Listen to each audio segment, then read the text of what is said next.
Hello tout le monde, c'est Nessendil pour The Horizon. Je profite de venir de terminer un live de 5 heures et donc d'avoir la caméra et le micro branchés pour remplir, surtout répondre à cette petite FAQ que je vous ai demandé sur Instagram.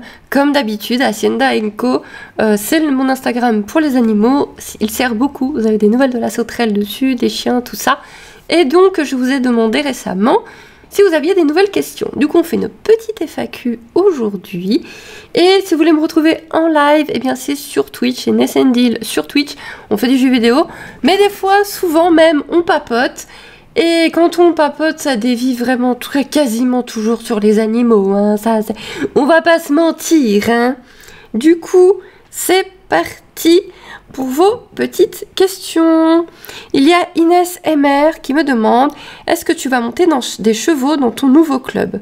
Entre guillemets club, tu fais bien de mettre club entre guillemets, parce que ce n'est pas un club, c'est une écurie privée. Il y a la gérante et propriétaire des lieux qui a 4 chevaux. Il y a moi avec Hacienda, il y a la propriétaire du poulain avec donc le poulain. Il y a une autre propriétaire avec un autre cheval, Momo. Et c'est tout. Et apparemment, il y aura peut-être encore une nouvelle avec 2 chevaux si la place se fait pour. Mais ça s'arrêtera là, c'est tout. Du coup, il n'y a pas de cours, sauf si on fait venir des gens, ce que je vais faire moi. Donc, logiquement, non.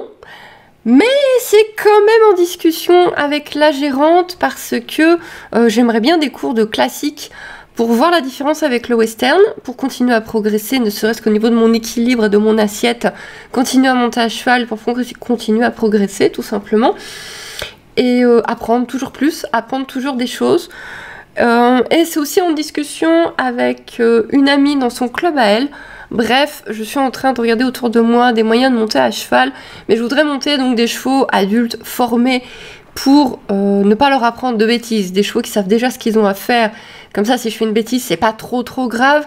Je ne peux pas me permettre ça avec Hacienda, tout simplement parce que si j'apprends des conneries avec Hacienda, bah, elle va croire que c'est ça.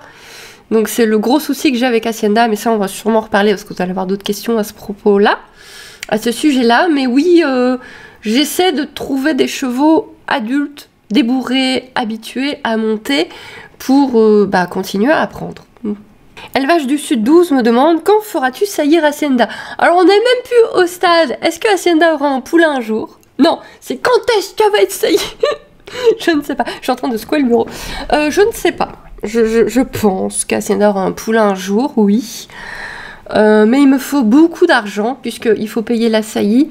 Il faut payer... alors sauf si tu as la chance d'avoir un étalon sur place qui te plaît, qui te convient. Mais autrement, en plus de payer la saillie, il faut payer le transport, il faut payer la pension. Ça, c'est si tu vas à un endroit où il y a un étalon. Parce que si tu vas à un endroit où ta jument va être inséminée, il faut également payer les frais veto, etc. Et ensuite, il y a la surveillance veto à payer. Et ensuite, tous les soins du poulain. Financièrement, pour le moment, si c'est pas possible. Ce serait merveilleux. De la faire saillir en 2022. Comme ça, on a un poulain en 2023. C'est vrai que ce serait top. La faire saillir l'année prochaine pour avoir un poulain l'année encore d'après. Ça veut dire un poulain dans 2 ans. C'est pas mal. Ce serait sympa. Alors à 5 ans, ça peut être sympa. Ça peut être un objectif.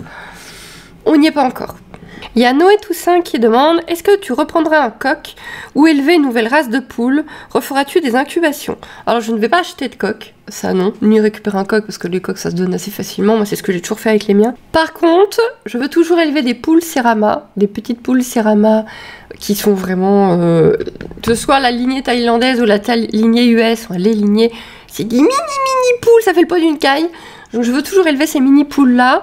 Le souci, c'est que trouver des œufs fécondés, c'est pas simple. C'est pas simple du tout. Je galère un peu. Donc j'ai demandé un petit peu sur tous les groupes français, j'ai demandé sur les groupes belges de volailles. J'ai pas eu de réponse. J'ai contacté... J'étais regardée sur le site de vente d'œufs. Pour le moment, il n'y en a pas de dispo. Et apparemment, il y a quelques éleveurs hollandais. J'ai trouvé des annonces d'éleveurs hollandais qui proposaient des adultes, qui avait l'air d'en avoir beaucoup, donc peut-être que c'est des éleveurs, donc je vais essayer de les contacter grâce à Google, Google Translate, parce que je ne sais pas parler hollandais, pour leur demander s'ils accepteraient de me vendre des œufs fécondés. Alors c'est des œufs qui valent cher, la moyenne c'est 3 €, il y en a qui montent jusqu'à 5 € l'œuf, c'est pas donné, c'est moins cher que des œufs de paon, mais c'est quand même pas donné quand on sait que c'est des poules qui n'ont pas une fécondité extraordinaire, donc incuber une douzaine d'œufs ça monte vite, en sachant qu'on n'aura clairement pas 12 poussins. Je cherche, je suis en train de chercher, car j'ai reçu un nouvel incubateur, je vous ai dit, hein, j'essaie dans la mesure du possible de vous faire des vidéos tests d'incubateurs cette année. Le souci c'est que je dois acheter les incubateurs, donc pour le moment je fais tous les premiers prix. Donc là c'est le premier prix des incubateurs automatiques, c'est celui qu'on voit partout en ce moment. Je vous ferai une vidéo sur les incubateurs, donc ça c'est un automatique, en espérant que ça marchera mieux que le reste. Maintenant il faut que je trouve les œufs. Voilà. Et j'ai aussi envie de tester, mais alors, j'aimerais tester les pans cette année. Je sais que les poussins sont extrêmement durs à élever, mais j'aimerais bien essayer de récupérer quelques autres pans juste pour tester. J'aimerais bien tester les dindes, et vous savez, les grosses turquées américaines, là, les grosses dindes américaines. Là, les œufs montent assez cher aussi. Voir des faisans. J'aimerais bien tester des faisans. Alors, tout ça, hein, faisans, dindes, pans, ça sera de la revente. Ça, je vous avais déjà prévenu, j'en avais déjà discuté avec vous que... Donc là, les céramas, c'est pour moi vraiment faire ma lignée, j'aimerais vraiment faire un petit élevage. Par contre, tous les trucs un peu bizarres qu'on s'amuserait à faire éclore, c'est pas pour garder. Je suis pas à la place, on a déjà un zoo, je n'ai pas de quoi faire des parcs à volailles chez moi, malheureusement. Hein, j'adorerais récupérer une prairie quelque part et en faire des tas de parcs d'élevage. C'est pas le cas. Donc on peut s'amuser à tester des tas d'éclosions cette année, ça peut être très très sympa. D'ailleurs si vous avez des œufs fécondés dans vos élevages, n'hésitez pas à me contacter, ça peut être très très sympa, mais ça sera à replacer. Donc faudra pas tirer la gueule, faudra pas faire de remarques, tu fais éclore des petits, tu les gardes pas. C'est de l'élevage on ne garde pas toute sa production, ça sera vraiment sur ce principe-là, pour la découverte, pour voir l'incubation, parce qu'il y a quand même des différences d'une espèce à l'autre, pour voir les éclosions, pour voir un petit peu pareil l'élevage des bébés, parce que je vois bien comment j'élevais mes oisons, c'était pas du tout pareil que des poussins. Ce sera pour apprendre et montrer tout ça, et ensuite ce sera à replacer, ce qui n'est... Par contre, pour jusqu'à présent, j'ai toujours replacé très facilement, vu qu'à chaque fois je donne. Voilà. Peut-être un petit peu trop gentil, mais j'ai toujours très très bien placé comme ça. Alors ça, vous me l'avez demandé plein, c'est comment, alors je prends pas le pseudo parce que vous êtes au moins 4-5 à me l'avoir demandé. Donc est-ce que Hacienda est un teckel ou un oiseau? Je ne sais pas encore. Je ne sais pas encore parce que je n'ai pas placé ma caméra de chasse encore, tout simplement parce qu'il faisait que le pleuvoir, j'avais pas la voiture. Normalement, je l'installe ce week-end. Normalement, je pense. Je vérifie selon dans le parc où aller, etc. Je vous promets, je vous jure que si la caméra de chasse filme Hacienda qui nous fait ça, qu'elle passe en dessous, au milieu ou au-dessus, je vous promets que je vous tiens au courant, que je vous le montre. Je veux savoir moi aussi je veux savoir. Non parce que moi c'est la honte. Je suis arrivée à l'écurie en disant mon cheval respecte les clôtures et mon cheval change de prairie. Je passe un petit peu pour une idiote. Je passe pour quelqu'un qui a un cheval hyper mal éduqué, qui casse les ovaires, alors que j'ai vendu un cheval respectueux. Merci Hacienda, merci. Il y a Lalas qui me demande comment va Hacienda maintenant qu'elle est avec dans une prairie avec des copains. Je la trouve plus détendue, à part quelques exceptions. Elle a quand même les pieds qui doivent lui faire un peu mal à cause des fourchettes pourries qui sont aussi en traitement. Il pleut tout le temps. Et on a des tempêtes, on a des orages, on a de la grêle. Ça doit jouer un petit peu sur le moral. Donc je la trouve quand même un petit peu speed, un petit peu tendue. Mais c'est pas speed tendue au point qu'est-ce qu'elle était avant. C'est pas une boule de nerfs qui va me cabrer sur la tronche. Elle s'est cabrée une fois sur la gérante. Pas bien, Hacienda. Elle est clairement plus zen, elle est clairement plus facile à gérer. Je vois les promenades qu'on a fait, elle a posé aucun problème, aucun. Donc je la trouve quand même pas encore totalement détendue. Je pense qu'il lui manque encore un petit peu de beau temps. Mais je la trouve quand même vachement mieux, mais vraiment beaucoup mieux que ce qu'elle était avant. Par contre, les autres chevaux, pour le moment, quand elle en a marre, elle se met toute seule. Elle change de parc pour être toute seule. Voilà, je n'ai rien d'autre à dire sur ce point. Léonie Séraphi pose une très bonne question. Séraphin, pardon, je pense. Tu n'as pas peur qu'Hacienda aille dans le pré de l'étalon? Si, à cause d'Hacienda, l'étalon est puni, c'est-à-dire qu'il était revenu sur des prairies au milieu de la structure, de façon à pas être tout seul, à voir les autres. Le souci, alors lui il respecte bien les fils heureusement. Le souci c'est qu'Hacienda a sauté ou passé en dessous, on ne sait pas, pour rejoindre une prairie à côté de la sienne. Elle n'a pas été plus loin. Lui, il a eu peur, il a vraiment très peur des fils électriques. Donc apparemment, il a juste détendu un peu un fil, il a dû mettre un antérieur. Il a pas... C'est fini, oui. Vous entendez des trucs que vous allez voir la vidéo demain, c'est en train de foutre un merdier, je vous les montrerai à la fin de la vidéo.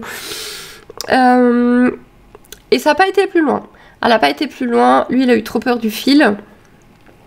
Et du coup, la gérante s'est dit, oula, ça va pas le faire. Elle l'a remis au fond. Donc il est à nouveau au fond, à voir juste les autres chevaux de loin, ce qui n'est pas très cool pour lui, à cause d'Hacienda. Hein.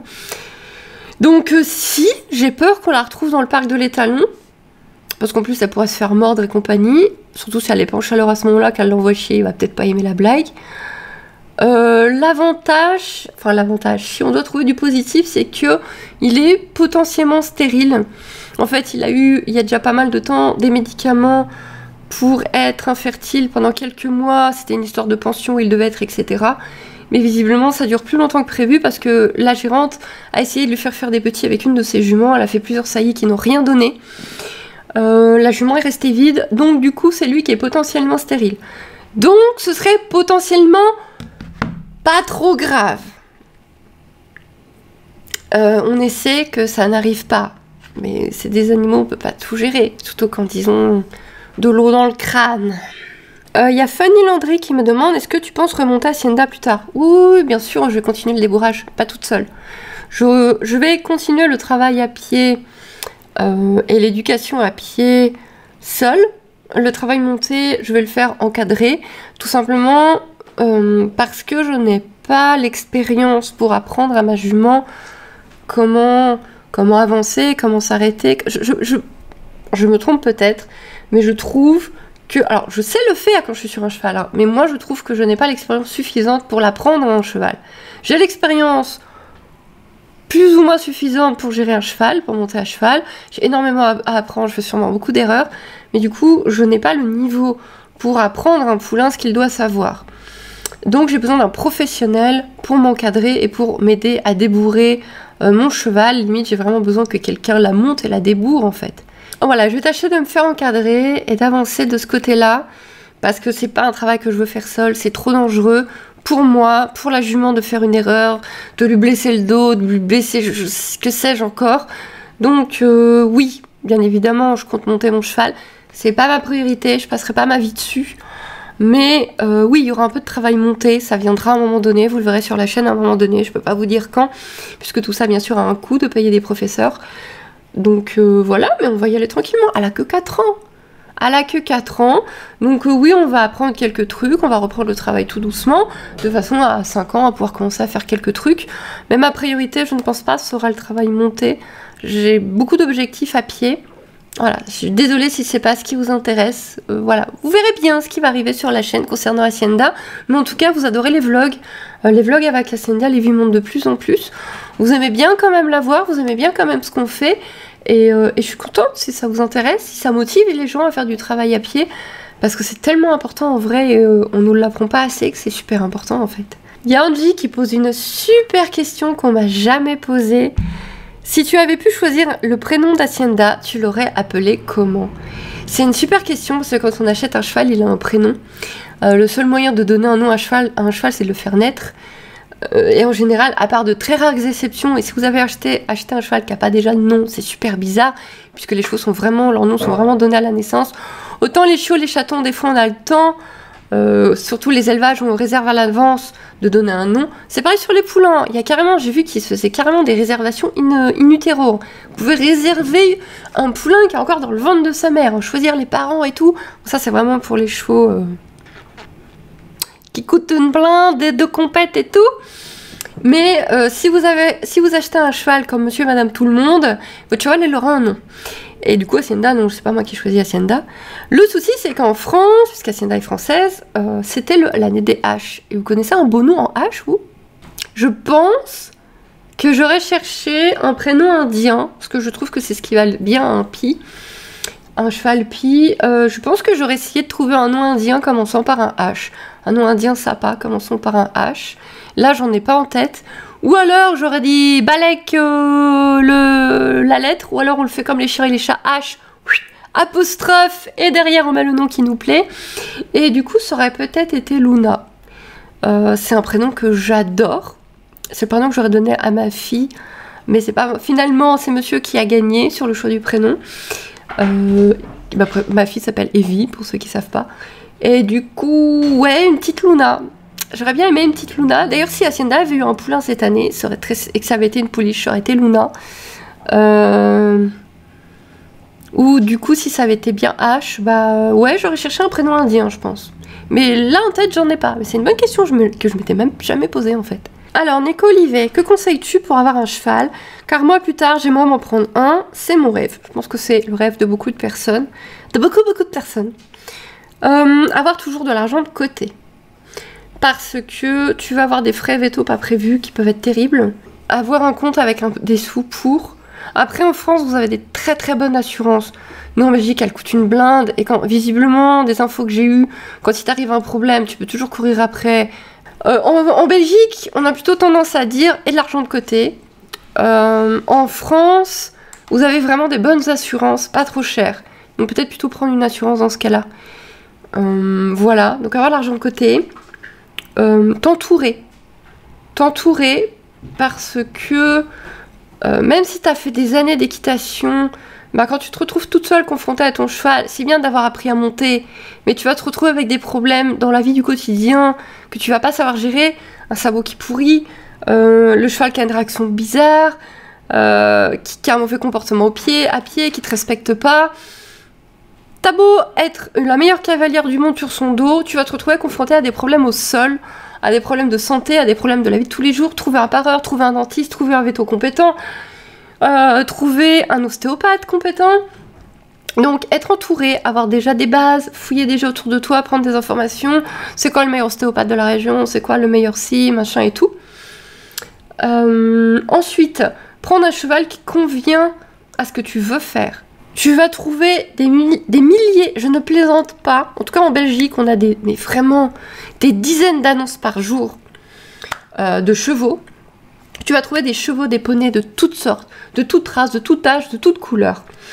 Donc il faudra vraiment que le cheval convienne à ce que tu veux faire. Si tu sais pas spécialement ce que tu veux faire, donc soit prendre un cheval école, mais si tu as vraiment une grande cavalière, tu vas t'ennuyer je pense avec un cheval école. Du coup, prendre un cheval qui convient à ce que tu veux faire. Le problème c'est si tu veux vraiment partir en compète, bah le cheval il va coûter cher. Hein. En fait un cheval ça va vous coûter entre 1000 et 20 000 euros, et plus encore. Selon ce que vous voulez faire. Voilà, je sais pas, ça va dépendre de ce que tu veux, de ce que tu recherches, de ton budget. J'ai appris récemment, Hacienda je ne l'ai pas fait, Hacienda n'a pas eu de vérification veto. J'ai pris un risque, clairement. Je trouve que c'est un risque moindre sur les poulains, tout simplement parce que comme ils sont pas montés, ils sont pas cassés, ils sont pas fracassés. Il y a quand même peu de chances de fracasser un poulain et de récupérer un poulain qui a des très graves problèmes de santé. Ça peut arriver, hein. Attention, ça peut arriver. C'est quand même moindre qu'avec un adulte. Maintenant, un adulte, faites un contrôle veto. C'est des frais. Surtout si le veto dit non, là il y a un gros problème et que vous achetez pas l'animal, vous l'avez payé quand même, votre contrôle veto. On en est conscient, on est d'accord, c'est des frais. Personnellement, je suis en train de vivre une expérience en ce moment sur un cheval que j'aimerais sauver de tout mon cœur, mais que je ne peux pas. C'est une histoire compliquée. C'est une histoire compliquée. Il y en a qui diraient que j'exagère, il y en a qui entendraient l'histoire diraient ah ouais quand même. Donc j'attends de voir comment se termine cette histoire et si je peux la raconter parce que je pense qu'elle peut apprendre beaucoup de choses aux gens. Me prouve qu'il faut faire un contrôle vétérinaire et pas avec le vétérinaire du propriétaire actuel. Ne laissez pas le propriétaire actuel ou le propriétaire de l'écurie où il est vous dire « Oh, on fait un contrôle veto avec notre veto, il n'y a pas de problème. » Ça pue l'arnaque à 1 milliard de kilomètres. Vous faites un contrôle veto avec votre vétérinaire ou la vétérinaire d'un pote, parce que si c'est votre premier cheval, vous n'avez pas forcément de vétérinaire spécialisé équestre. Le vétérinaire qui fait les chiens, les chats n'est pas forcément spécialisé équestre. Vaut mieux un veto spécialisé équestre pour un contrôle. Donc vous demandez à votre écurie, à vous, à l'endroit où vous montez, à votre prof, à votre coach, à votre meilleur ami. Vous demandez sur les forums de la région, enfin sur les forums, les groupes Facebook de la région, vous cherchez un veto neutre qui ne connaît pas ces gens-là. et vous demandez un contrôle veto. Honnêtement, je ne sais pas combien ça coûte, ça doit coûter quand même assez cher. N'achetez pas un cheval sans contrôle veto. Je suis en train de l'apprendre. Pas sur Hacienda. Pas sur Hacienda. Hacienda, de toute façon, elle a fait Shiatsu, elle a fait Ostéo, elle a tout fait entre deux. Non, ça va. Et Hacienda, je me suis pas fait avoir. Faites un contrôle veto. Ayez de l'argent de côté. Cherchez tranquillement des pros de la région pour un petit peu tout. Et prenez votre temps. Prenez votre temps. Cherchez un cheval qui vous convient. Parce que le but, c'est pas de le revendre dans 2 mois. Cherchez un cheval qui vous convient. Et visite vétérinaire. Il y a la petite ferme qui me demande: comptes-tu remettre de nouveaux animaux dans ta volière? Alors oui, j'aimerais en fait, donc tout le bas, parce que c'est quand même grand, donc tout le bas pour les céramas, leur faire quelques étages, essayer de monter un maximum, leur faire quelques étages avec des petits cabanons et tout ça, pour qu'elles profitent un maximum de hauteur, et peut-être, vraiment, s'il me reste vraiment de la hauteur inutilisée, peut-être mettre un couple de pigeons sur la hauteur inutilisée, parce que ma fille adore les pigeons. Mais vraiment, l'oiseau préféré de ma fille est le pigeon. Ça lui changera en grandissant, hein. Ma fille adore les pigeons. Donc ce serait très rigolo de lui trouver un très beau couple de pigeons. Genre des pigeons pans ou quelque chose de joli, de calme, de gentil, qui vraiment du coup utiliserait la partie totalement haute. Voilà, et en plus les céramas, j'espère aménager le bâtiment après sur le fond, alors c'est vraiment des projets sur le long terme, et rajouter 1 ou 2 petits trucs, soit des grandes cages que genre grillage pour éviter les rats, soit vraiment bricoler des petits enclos pour faire plusieurs parcs à cérama de façon à avoir au moins 2 coques, plusieurs lignées de poules. J'aimerais vraiment me faire une lignée et essayer les concours un jour. Vraiment, vraiment. J'ai toujours élevé, j'ai élevé des rats. Mais j'ai élevé des rats, vraiment des mutations rares. J'allais chercher mes reproducteurs en Hollande. J'ai été la première à avoir du varieté. J'étais la première à avoir les taches sur le vent. Voilà, j'ai vraiment... ça remonte à très longtemps. Hein. J'ai vraiment fait ça proprement. Ensuite, j'ai fait les chats. J'ai fait 2 portées de Maine Coon et j'ai arrêté parce que le milieu m'a tué. Le milieu m'a rincé. J'ai détesté le milieu félin. J'avoue que le milieu équestre, il est pas mal. Hein. J'ai grand espoir sur le milieu des poules. Non, le milieu des poules a l'air plus zen. Bon, je fais aussi un petit peu d'insectes, mais les insectes, c'est pas pareil parce que si, on peut essayer d'obtenir des nouvelles couleurs sur les cloportes, par exemple, mais il n'y a pas ce côté vraiment ligné, pédigré, etc. Et ça me manque beaucoup, beaucoup. Et j'ai vraiment envie de faire ça sur les céramas, ouais. Maintenant, il faut que j'arrive à trouver des œufs de plusieurs éleveurs. Ça va prendre du temps. Et tu me demandes également, du coup, est-ce que tu vas prendre un nouveau lapin? Non. En fait, mon mari aimerait bien que je prenne une lapine. Je pense qu'il réalise pas. Je pense qu'il réalise pas. Parce que même si on fait qu'une seule portée avant de stériliser tout le monde, ça veut dire des petits lapins qui vont courir partout et qu'il faudrait replacer. Et en fait, on a un lapin qui est adorable. Ma fille peut le caresser comme elle veut. Il est giga... Enfin, giga, ça veut rien dire. Il est méga génial. Ah, c'était ça, c'était méga et génial de fusionner. Il est génial avec les poules. Il est hyper respectueux avec les poules. Bon, de temps en temps, il essaie de leur faire un petit... Mais à part ça, elles arrivent à l'esquiver parce qu'il est mou comme pas possible. Il est génial avec les poules. Il est hyper respectueux. Là, les 3 poules, elles sont tranquilles. On perd plus de plumes depuis qu'il n'y a pas plus le coq. Et en fait, quand je les regarde dehors, à part le mauvais temps, parce que les pauvres, elles n'ont pas assez de soleil, quand je les regarde dehors, je me dis, il est zen, mon poulailler. Il est tellement zen. Et en fait, en mettant... Parce que les céramas, je les mettrai pas dehors. Hein. Vu l'enclos que j'ai, elles vont sortir. Ghost, il va les manger, ça va être une catastrophe. Je prends pas le risque. Plus, vous m'avez déjà dit de mettre un filet sur mon poulailler. Mais j'ai un châtaignier, moi. Énorme. Pas un châtaignier, un noisetier. Énorme. Je racontais pas comment je fais pour mettre un filet, moi. Du coup, s'il y a un rapace, j'ai déjà vu une buse passer. S'il y a une buse qui se dit « Oh, les petites poulettes, là !» Bref, les céramas n'iront pas dehors. Elles iront potentiellement en parc, dans le jardin, l'été, sous ma haute surveillance. Mais c'est tout. Bref, mon poulailler, là, il est tellement zen, il est tellement calme, que je me dis, si je mets une lapine là-dedans, qu'elle se met à attaquer les poules, ou qu'elle s'entend pas avec mon mâle, qu'elle fout le merdier, que les femelles sont parfois plus caractérielles, plus territoriales, elle laisse pas ma fille la caresser. Alors après, ça peut très bien se passer, hein, si je reprends les béliers, quand même, les béliers français et les béliers anglais sont quand même des races hyper cool. Peut-être j'aurais une super lapine très gentille, hein, mais le problème c'est que c'est un risque. Et mon mari est pour une fois, c'est lui qui pousse. Moi, bof. Moi, bof. Et je vais arrêter là, parce que c'est les mêmes questions qui reviennent. Et mine de rien, il n'y a pas eu beaucoup de questions, mais ça m'a pris un temps. Alors vous entendez des piches, je vais vous montrer.